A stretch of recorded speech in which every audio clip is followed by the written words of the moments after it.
Good morning, class 7. Welcome back to your biology classroom once again. Today I am going to start the third chapter, classification of the living world. So let's start and look at your book. There are thousands of books in your school library. Imagine that there is no separate shelf for books on different subjects, and anybody can put any book on any shelf they wish to. Now, if you want a certain book, where will you look for it? अगर तुमको कोई book की ज़रूरत हो तो तुम कहाँ पे ढूंढोगे? You will find it difficult to sift through the thousands of books in the other shelf. However, in your school library, you will observe that the books are arranged systematically and placed under different groups such as the science, literature, arts, and so on. So it becomes much easier for you to locate a book when the books are grouped or classified properly. Similarly, there are nearly 30 million types of living organism on earth. The number is very important. 30 million types.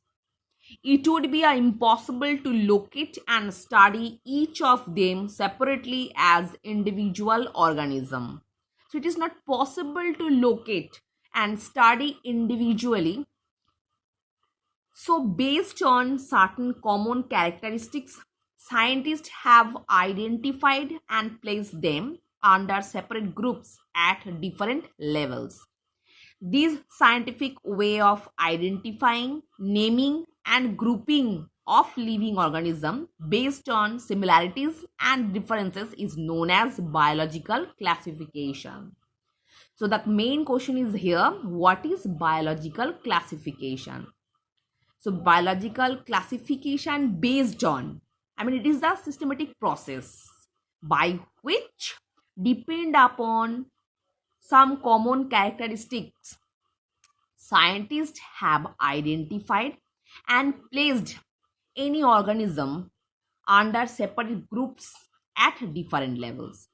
This is a scientific way of identifying, naming, and grouping of any living organism based on similarities and differences. It is also known as biological classification. Next, advantages of classification. The classification of living organism has many advantages. First one is here, it makes the study of living organism systematic and simple. So basically the classification system make the study and identify any living organism easily.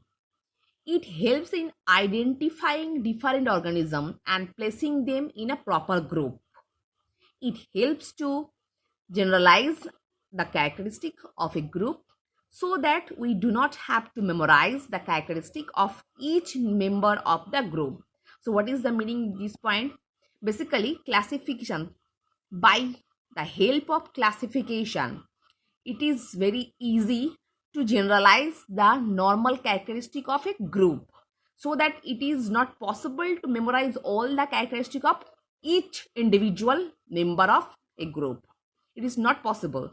That's why the classification system help to generalize the characteristic of a particular group. मतलब particular कोई group का जो characters होगा वो हम लोग easily याद रख सकते हैं, मगर individual हर organism का characteristic याद रखना possible नहीं है.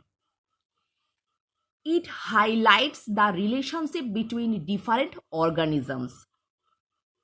So through classification, we easily know about the relationship between any organism with other organism. It gives an idea about the evolution of organism from simpler to more complex one.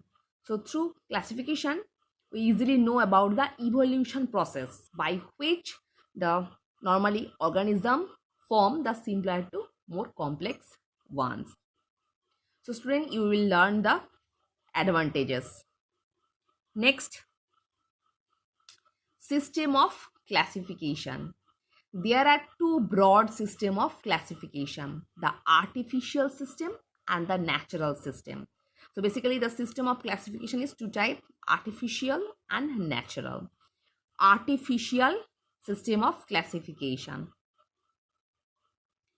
In the early days of classification, animals and plants were classified based on a few superficial characters such as a size, lifespan, and the presence of or absence of certain body parts. So basically, these are the condition by which a particular group is characterized, such as size, lifespan, and presence or absence of a particular body part. The Greek philosopher Aristotle was the first to classify animals.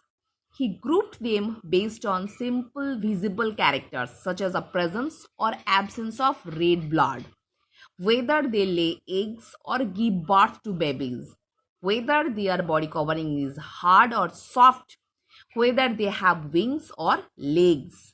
So basically, these are the common characters. This classification was primarily based on superficial or artificial characters, which could be very different in their origin, internal structure, or function. In this kind of grouping, the major disadvantage was that the organisms that were otherwise very different were likely to be placed in the same group. So the main problem of the classification system is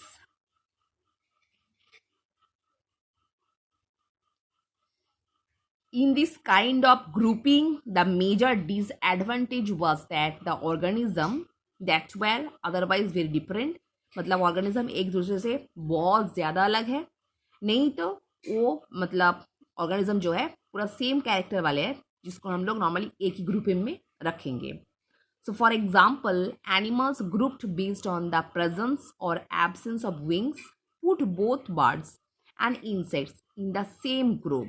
This type of classification continued till the middle of 18th century. Here is a short question. Look at it, the box. What is evolution? So student, you will learn what is evolution. Evolution is the way in which living things change and are developed over millions of years. I hope all of you understood what I've discussed in this video. So for today, up to this portion.